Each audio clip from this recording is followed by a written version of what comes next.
2 years ago, I'd had the privilege for the first time speaking to the same UN ambassadors, and that's why they asked me if I'd come back this time, and they gave me a tougher subject.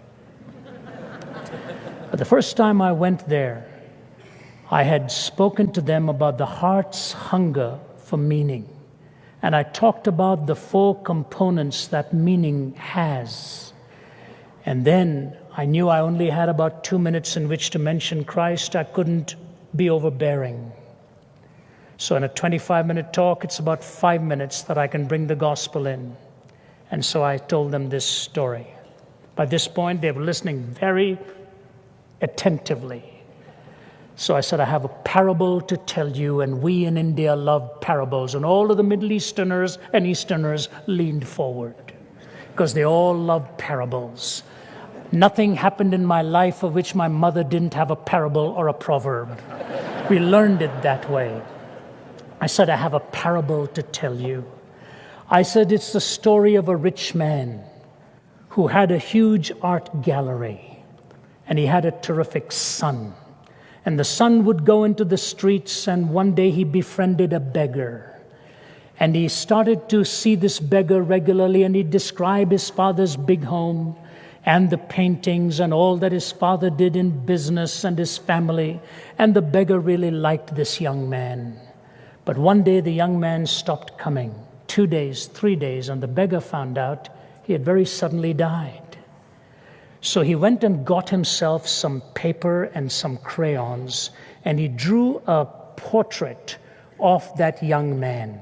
And he went to that home of the rich man and gave it to the watchman outside and said, would you please give it to the man, because his son was very good to me.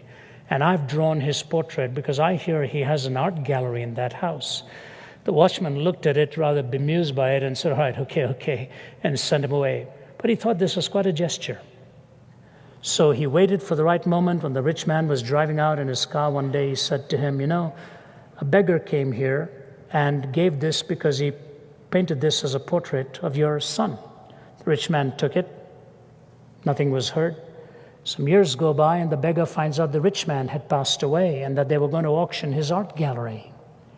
So he decided to get some nice-looking clothes to see if he could squeeze in. He did. And he walked through the hall to see if the boy's portrait was hanging with all the grandmasters, and sure enough, it was there. And the auctioneer came, and all these aficionados with their wonderful little lenses and all studying all of this stuff. And then the gavel was pounded, and the auctioneer said, we are going to begin, and everybody, yay, good. He said, except there was a condition left in the will. The rich man said, this portrait of his son is the first one to be auctioned. And there was a moan and a groan. Nobody bid on it. The beggar put his hand into his pocket, got a few coins, and bid what he had. No counteroffer, gavel pounded, sold. He goes to pick it up, and as he's walking away, the gavel pounds again, and the auctioneer says there was a second condition. In the will it said, whoever bids on the portrait of the son gets the whole art gallery.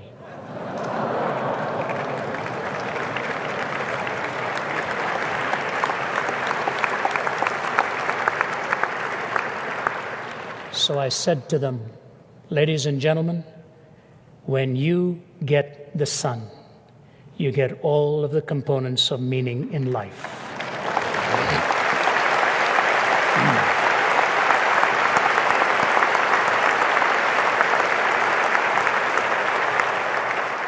They threw their head back in absolute surprise. It was a wonderful thing to see.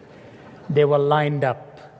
One of the Middle Eastern ambassadors, whom here I shall leave unnamed, came and grabbed my hand and he said, Dr. Ravi, when I get to heaven, I am going to ask Lord Jesus if you and I can be roommates.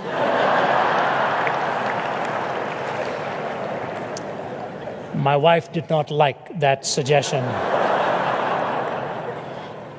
I said to him, sir, when you get to heaven and you see the Lord Jesus Christ, you won't want anyone else for a roommate. He kissed the back of my hand and said, you're right.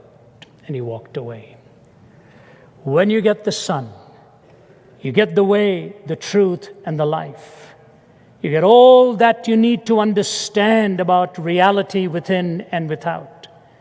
And that is why in a world right now skidding out of control, in a world where the sounds of weapons are in many parts deafening to the ears of its people, in a world where sexuality is becoming desacralized, where homes are being attacked, where we search and long for something or someone that would provide for us the answers, the Lord Jesus stands tall once again and says to you and to me, "Come unto me, all ye that labor and are heavy laden, and I will give you rest.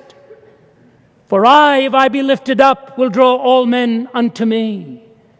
He that has the Son hath life.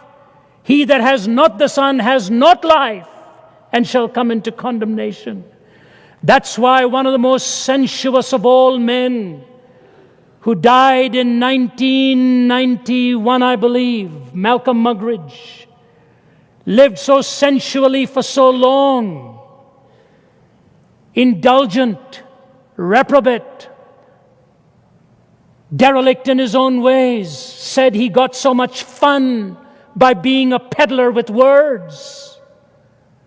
I had the opportunity of spending some hours with him before he died, a man who then came to find Christ in his latter years. He said this: we look back upon history, and what do we see? Empires rising and falling, revolutions and counter-revolutions, wealth accumulated and wealth dispersed. Shakespeare has spoken of the rise and fall of great ones that ebb and flow with the moon. I look back upon my own fellow countrymen in England, once upon a time dominating a quarter of the world, most of them convinced in the words of what is still a popular song, that the God who made them mighty shall make them mightier yet. I've heard a crazed, cracked Austrian announce to the world the establishment of a Reich that would last 1,000 years.